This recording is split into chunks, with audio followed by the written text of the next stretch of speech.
Hey everybody, Dr. Dave Marquis here, and I wanted to talk to you today about male infertility. Oftentimes when we hear the term infertility, we automatically default think about women, but it's actually a two-party plan. It takes two to make a baby, and either party can have something that's not working optimally that can have an impact on that baby or the development or conception of such. So, with males, there's several different things to consider. First and foremost, I want to just bring out the point that over the last 25 years, there's been a 50% reduction in male sperm count. So collectively, something wrong has happened to us as a population, as men.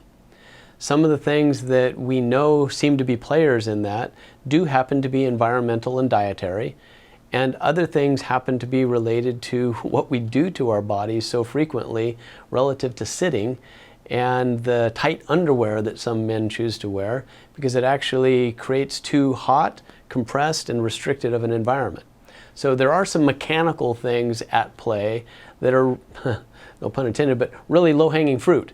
You really just need to give the genitals more room and air and less compression and heat, and the circulation is going to be restored. Now, in that sense, thinking on the mechanical side, helping blood flow to that region can be really important. And some people genetically actually have a family lineage of like heart disease or Raynaud's, where their hands and feet get cold.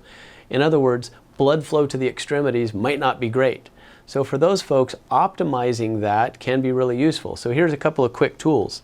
Love nitric oxide and nitric oxide precursors. So there's several things that you can use in that category, in the amino acid categories like citrulline, ornithine, arginines. Now arginine by itself is not my favorite go-to because it produces one undesirable form of nitric oxide, but the citrulline, double thumbs up. So there's a lot of different types out there that you can run with that, and a lot of different companies that market around that. Doing things that make your vessels healthier. So there's a lot of blends and variations off the theme of horse chestnut that makes the inside lining of blood vessels stronger and more pliable. One of my favorites is called Vessel Forte or Diovasc. Both of those have some concentrates in there that really help with blood flow to the extremities in all of the microcapillary beds. And then infrared light and red light, particularly in the 635 up to the infrared range of like 800-ish and almost to the 900 range. Those frequencies of light have the capacity to increase nitric oxide and ATP in any tissue, so you can actually use it around the genitals. Now, one other aspect, so that's kind of mechanical and some of the metabolic. One other aspect is autoimmune. And something has happened specifically in the last 18 months that I think we should all be aware of. And there's been several studies on this now showing that male fertility has been on a more rapid decline. I already said it's been down 50% in the last 25 years. Well, it got knocked a significant level further just in the last 18 months.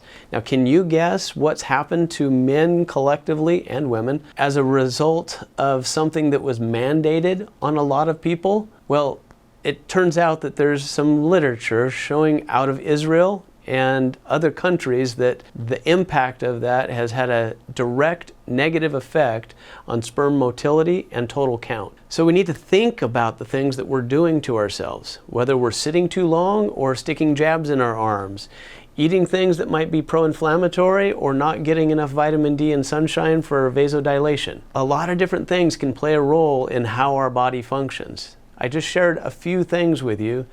Think about how to take care of your body, and please don't do anything else that might injure it and injure the possibility of you having healthy posterity. Think about those things, do your own research, and please be well.